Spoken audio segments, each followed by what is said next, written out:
안녕하세요. 우리 채널 오시기를 환영합니다. 결혼 6년 차, 30대 초반 여자입니다. 저는 어린 시절부터 친구들에게 난 내 삶이 가장 중요하다고 하며 인생 제대로 즐기고 30대 중반 이후에 결혼하겠노라고 말했어요. 그랬던 제가 대학 졸업하자마자 결혼을 선택한 건 친구들에게 평생 놀림거리가 되고 있죠. 24살 겨울 한 남자를 만나게 되면서 이런 결혼에 대한 제 생각이 완전 바뀌게 되었어요. 저는 그때 졸업을 앞두고 취업 준비가 한창이었어요. 그래서 영어학원을 다니게 되었거든요. 그곳에서 그를 만나게 되었죠. 대형 영어학원에서 토익 강사로 일하던 그는 명문대 출신의 인기 강사였습니다. 저도 그 수업을 수강하게 되었어요. 제가 영어 고자로 불릴 만큼 영어 실력이 형편없었거든요. 그때 저는 취업을 위해 토익 점수가 반드시 필요했습니다. 어느 때보다 열심히 공부했었는데요. 수강하는 3달 내내 수업만 끝나면 그에게 찾아가서 귀찮을 정도로 질문했고 심지어 강사 휴게실까지 따라간 적도 한두 번이 아니었어요. 솔직히 제가 생각해도 너무 심했나 싶은 생각이 들 정도의 질문 공세였죠. 그는 항상 저처럼 질문해주는 학생을 좋아한다면서 부담 가지지 말고 계속 물어보라고 말해주더라고요. 그 덕분에 3달 만에 제가 목표했던 점수를 받게 되었고 원했던 회사에 취업도 했어요. 그렇게 끝나버릴 줄 알았던 저희의 인연은 우연한 기회로 엉뚱한 곳에서 다시 이어지게 되었어요. 황금 같은 주말에 둘째 출산으로 산후조리원에 들어간 언니를 대신해서 조카와 함께 키즈 카페로 가게 되었어요. 밀려오는 피로감에 그저 꾸벅꾸벅 졸고 있는데 누군가 어깨를 툭툭 쳤습니다. 연아 맞지? 잠깐만. 누군가 제 이름을 불러서 돌아봤더니 그가 있었고 그 옆에는 3-4살 정도의 남자 쌍둥이로 보이는 애들이 함께 있었어요. 짧은 인사를 나누기도 전에 그는 쌍둥이 손에 끌려갔죠. 그는 아이들과 볼풀장 안에서 뒹굴고 있었는데 그 모습을 보고 있자니 내 미래의 남편도 내 아이와 저런 모습이었으면 좋겠다는 생각이 들 정도로 행복해 보이더라고요. 얼마간 시간이 흐른 후 그는 다시 돌아와 인사를 건넸어요. 아이고 힘들다. 아까 인사도 제대로 못했네. 선생님 아들들 너무 예쁘네요. 쌍둥이죠? 땀을 뻘뻘 흘리면서도 아이들과 노는 게 즐거운 듯 행복해 보이는 그는 제 질문에 알 수 없는 미소를 짓더라고요. 이유는 머지않아 알게 되었어요. 아이들이 달려와 삼촌이라고 그를 부르더라고요. 아들처럼 행복하게 매달리던 아이들은 사실 그의 조카들이었던 거예요. 그도 저와 같은 이유로 이곳에 와 있는 거라는 걸 알게 되는 순간 왜인지는 모르겠지만 그가 결혼하지 않았다는 사실이 뭔가 다행이다 싶은 생각이 들었어요. 그렇게 키즈 카페에서 우연한 재회 이후로 가끔 만나서 술 한 잔씩 하게 되었어요. 저희는 더 이상 강사와 수강생의 관계가 아닌 남녀 사이가 되었죠. 6개월간의 짧고 뜨거운 연애 끝에 25살이라는 어린 나이에 결혼했습니다. 결혼과 함께 남편은 평소에 꿈꾸던 작은 영어학원을 오픈했어요. 그저 행복할 것으로만 생각되었던 결혼 생활은 길지 않은 시간에 사랑 하나만으로 완성될 수 없다는 걸 깨닫게 해주었어요. 결혼 시작과 함께 시어머니와의 충돌이 시작되었죠. 결혼과 동시에 직장 그만두고 아들 뒷바라지를 하길 원하시던 시어머니는 제 직장 생활을 탐탁지 않아 하셨어요. 저는 어렵게 들어간 회사를 결혼했다는 이유만으로 그만두기 싫었거든요. 늘 시어머니께서 저에게 하시던 말씀이 있으셨는데 여자는 말이야 남자 뒷바라지 하는 재미로 살아야 하는 거야. 너는 여자가 왜 이리도 밖으로 나돌려고 하니 여자답지 못하게. 아니 자기 딸이 그렇게 열심히 노력해서 들어간 직장을 포기하라고 얘기하는 친정엄마가 있을까요? 시어머니는 시어머니인 거죠. 저는 이 말 들을 때마다 정말 시어머니고 뭐고 확 다 그만두고 싶은 생각까지 들 정도였어요. 시작 자체부터 어그러진 시어머니와의 관계는 개선될 기미 없이 계속 악화되었어요. 게다가 저보다 나이가 3살이나 많은 둘째 동서와의 비교는 날이 갈수록 심해졌는데요. 그래도 남편 하나 믿고 살고 있었어요. 결혼 3년차 추석에 시어머니의 비교와 무시가 극에 달하는 일이 벌어지게 되었는데요. 저는 직업 특성상 추석 전날까지 근무해야 했었어요. 밤 늦게 되어서야 시댁을 방문하게 되었죠. 너 지금 올 거면 뭐하러 왔니? 둘째가 제사 음식 다 만들어놨으니 숟가락 얹으러 왔니? 그날 시어머니의 저를 향한 태도는 정말 차갑기 그지없었죠. 물론 함께 음식 못 차린 건 죄송한 일이었지만 회사의 그 프로젝트도 그만두기 싫었습니다. 미리 잡힌 일정에 조정할 수 있는 동료도 없어서 스케줄 변경이 어려웠어요. 시어머니와 동서에게도 미리 연락해서 미안하다고 상품권까지 드렸는데 저렇게 말씀하시니 정말 기분이 몹시 좋지 않았어요. 면전에서 그러시는 통에 민망해서 주방 입구에 서서 쭈뼛쭈뼛대고 서 있었죠. 시어머니는 둘째 동서와의 비교를 멈추시지 않더라고요. 둘째 봐라. 집에서 남편 뒷바라지하면서 내조 잘하니까 우리 둘째 사업이 날로 번창해 가는데 너는 꼴랑 얼마 번다고 여자가 바깥일 하러 다니니? 우리 장남 피죽도 못 얻어먹는지 삐쩍 골아서 일도 잘 안 풀리지 않니? 시어머니는 남편의 영어학원 수강생이 줄어드는 것까지 제 탓을 하며 원망하셨어요. 결혼할 때 혼수까지 거론하시면서 제 자존심을 짓밟으셨는데요. 너는 결혼할 때도 혼수 하나 제대로 안 해오더니 결혼하고 3년이 돼도 아직 맏며느리 역할을 못하는구나. 둘째 봐라. 친정이 빵빵하니 우리 둘째 아들 차도 바꿔주고. 저기 봐라. 우리 집에 김치냉장고도 둘째가 해온 거 아니니. 친정이 부실하면 몸으로라도 때워야지. 그리고 내가 말이 나와서 하는 말인데 둘째가 너보다 3살 위 아니니? 네가 서열상 손윗동서긴 하지만 제대로 역할도 못하는데 손윗동서 대접 받아서 되겠니? 둘째야, 너도 이제 첫째한테 말 놓고 편하게 대해라. 네가 실질적 맏며느리 아니냐. 어머님이 저를 아무리 싫어한다고 해도 면전에 세워두고 무시하며 비교하는 정도는 도를 넘었고 둘째 동서의 태도에 저는 더는 참을 수가 없었어요. 어머님이 그러라고 하시니까 내가 말 놔도 되겠지? 기분 나쁘고 그런 거 아니지? 저보다 나이 많은 둘째 동서가 저에게 말을 놓는 건 저한테는 기분 나쁜 일이 아니었는데 한 번 아니라는 말도 없이 마치 기다렸다는 듯 말을 놔버리는 둘째 동서의 태도에 기분이 너무 나빠서 어머니에게 한 소리 했는데요. 제가 언제 대접을 바랬어요? 동서한테도 제가 항상 꼬박꼬박 존대했잖아요. 그런데 실질적 맏며느리니 뭐니 저희 친정이 뭐요? 기억 안 나세요? 어머님이 그러셨잖아요. 혼수하지 말고 집 사는데 돈 보태라면서요. 그래서 집 구할 때 저희 집에서 더 많이 보탰잖아요. 혼수니 뭐니 이제 와서 왜 그러시는 거예요? 진즉에 그렇게 말씀하시던가요? 참다 한마디 했을 뿐인데 시어머니에게 바락바락 달려드는 며느리가 여기 있다며 난리를 피시는 통에 저만 이상한 사람이 되었어요. 주방에서 나는 큰 소리를 듣고 달려온 다른 식구들도 저를 이상한 눈으로 쳐다봤고요. 다른 가족들의 시선은 별로 중요하지 않았는데 믿었던 남편도 어머님과 다르지 않았어요. 이 일로 남편과 결혼하고 처음으로 크게 다투게 되었죠. 제가 남편에게 있었던 상황을 설명해도 아무리 화가 나도 며느리가 시어머니께 덤벼서 되냐며 저를 몰아세웠고 정말 세상에 홀로 남겨진 느낌에 서러워 혼자 펑펑 울었습니다. 그 사건 이후 시어머니는 저를 노골적으로 괴롭히셨어요. 하루는 출근을 했는데 아침에 갑작스럽게 전화를 하신 거예요. 오늘 김장 담그니 오라는 거예요.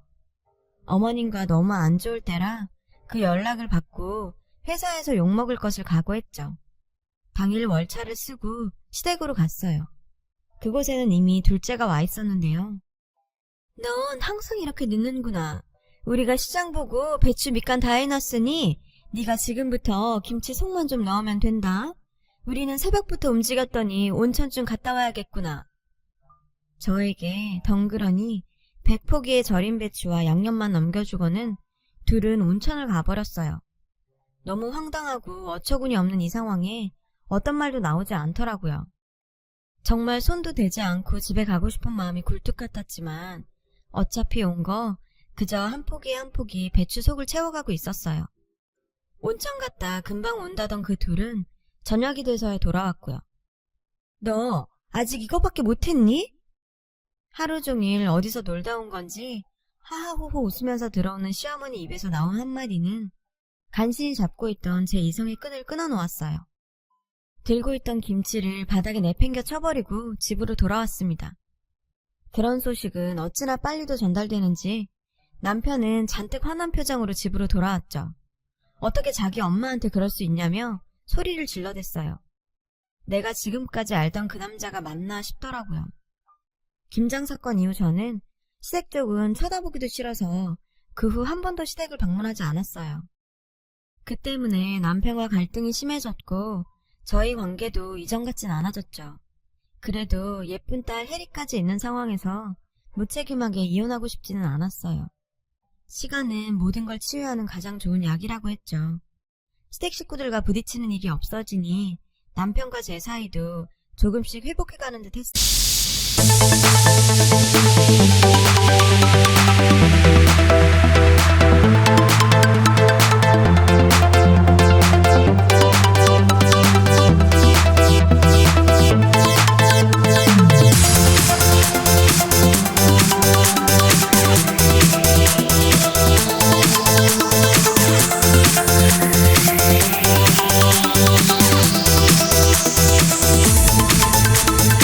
Remix. Turn up the bass.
안녕하세요. 우리 채널 오시기를 환영합니다. 바람 쐬러 나가는 길에 전공이들이 말하는 이상한 소리를 듣게 되었어요. 그리고 정말 너무 큰 충격에 빠지게 되었는데요. 605 간이식한 환자, 참 효부야 효부. 자기 아들들도 다 안 주겠다는 간을 며느리가 선뜻 내주네. 정말 나라면 못한다 못해. 605호는 제 병실 번호였고 그들이 말하는 대상이 저라는 걸 금방 알아차릴 수 있었죠. 정말 손발이 부들부들 떨리고 머리에 핏대가 바짝 서는 기분이었어요. 그 길로 시아버지가 입원해 있는 병실로 갔더니 시어머니와 남편, 둘째 도련님 부부, 막내 아가씨까지 한자리에 모여 있었어요. 당신들 나한테 무슨 짓을 한 거야? 나만 적급하다면서. 그래서 내가 안 해주면 아버님 돌아가신다면서. 근데 너희 아들도 적합했다면서. 너희들도 아버님한테 간 줄 수 있었다면서. 벌겋게 상기된 얼굴로 소리치는 제 모습에 당황한 듯한 시댁 식구들이었는데, 얘야, 너는 기왕 잘 줘놓고 이제 와서 그게 무슨 의미가 있어. 어디서 무슨 소리를 들은 건지 모르겠지만 다 잊어라. 이미 지나간 일 아니니? 네 시아버지 건강도 찾았고 우리 행복하게 살면 되는 거 아니겠어? 안 그래? 첫째는 학원도 어려운데 간이식까지 어떻게 하니? 둘째 며느리는 둘째가 간이식하면 이혼한다고 하지. 그나마 네가 하는 게 맞는 거 아니겠니? 나이도 어리고. 시댁 식구 그 누구도 아니다라는 말을 하지 않았고 그 전공의들 말대로 아들들이 간이식을 거부했답니다. 그 와중에 다 짜고 저만 가능하다고 속여서 이식을 하게 했던 것이었어요. 정말 거기 있는 시댁 인간들을 하나같이 다 찢어 발리고 싶은 심정이었어요. 이게 다 무슨 소리냐? 너희들도 다 간이식이 가능했는데. 그런데 그걸 너희들이 싫다고 해서 며느라기가 나한테 간을 줬다는 말이냐? 힘겹게 눈을 뜨신 시아버지께서는 이 이야기의 진실을 다 들으시고는 많이 침울해 하셨습니다. 시어머니와 삼남매를 모두 병실에서 쫓아내셨어요.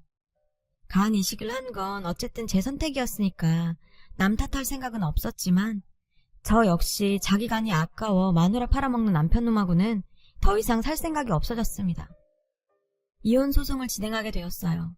아직 몸이 제대로 회복되지 않아서 힘들었지만 하루라도 빨리 저런 집안이랑 갈라서고 싶었고 이혼 결격 사유가 명확했기에 길지 않은 시간에 양육권의 위자료까지 유리하게 이혼하게 되었어요. 이혼하고도 한참을 요양이 필요했는데 수술 후 5개월쯤 지났을 때인가요? 아직 젊어서 그런지 별 후유증이 없었어요. 나중에 얘기를 들으니 정말 다행이더라고요. 원래 간이식 수술은 후유증이 심하다고요. 회사 복직을 위한 준비를 하고 있는데 시아버지께서 저를 찾아오셨어요. 오랜만에 보는 시아버지는 잿빛 얼굴은 어디 간지 없고 핏기가 돌고 계셨어요. 그래도 시아버지의 그 얼굴을 뵈니 내가 잘했다 싶더라고요. 시아버지께서는 시어머니와 못 살겠다며 이혼 도장 찍으셨고 자신을 버렸던 자식들과도 인연 끊고 요양원에 들어가신다고 하시더라고요. 아들들에게 간이식을 바라지도 않으셨다고요. 살 만큼 산 인생, 자식 간 받아서 살 생각도 없었기 때문에 그 자체는 아무렇지 않으시다고요. 그런데 어떻게 가족으로 같이 살 사람한테 그런 짓거리를 할 수 있는지 한참을 죄스러워 하셨어요. 그러면서 저에게 통장 하나를 내미시더라고요. 얘야, 내가 재산 다 정리했다. 네가 준 간 받아서 이렇게 살고 있는 걸 이런 돈으로 먹이지는 못하겠지만 이거 꼭 받아서 네가 혜리랑 새삼 시작하는데 보탰으면 좋겠구나. 저는 아버님이 안쓰럽기도 하고 고맙기도 하고 한동안 주저앉아서 통곡했네요. 그러고는 정말 가버리셨습니다. 그렇게 시아버지께서는 요양원으로 들어가셨어요. 이혼 후 남편놈은 시아버지께서 투자금을 회수하시는 바람에 안 그래도 어렵던 학원을 폐업하게 되었고 시아버지께 쫓겨난 전 시어머니는 둘째 아들 집에 얹혀 살고 있다고 하는데 그렇게 편애하던 둘째 며느리한테 구박당하고 살고 있다고 하네요.